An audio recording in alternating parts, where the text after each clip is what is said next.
বন্ধুরা, এই ভিডিওটা তোমার চিন্তা ভাবনা বদলে দিবে এবং তোমার চোখ খুলে দিবে। মনে রাখবা, ব্যর্থতার ভয়, সমালোচনার ভয়, সন্দেহ, এই জিনিসগুলি মানুষের উন্নতির পথে সবচেয়ে বড় বাধা এবং এই জিনিসগুলি মানুষকে সারা জীবন পিছিয়ে রাখে, অভাব দারিদ্রতার মধ্যে রাখে। তাই এই জিনিসগুলিকে যত তুমি প্রশ্রয় দিবা তত তুমি পিছিয়ে থাকবা। আমি নিজেকে দিয়ে এক্সাম্পল দিচ্ছি।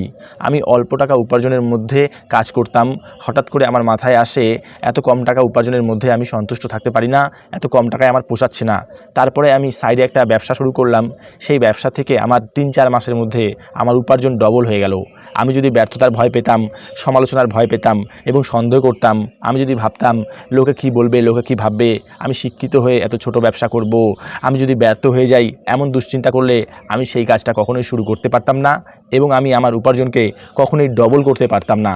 তাই কোনো কাজ শুরু করার আগে ইতিবাচক মানসিকতা নিয়ে নিজের উপর বিশ্বাস রেখে যে কোনো কাজ শুরু করো, তাহলে সেই কাজ থেকে সফল হওয়ার সম্ভাবনা অনেক বেড়ে যাবে।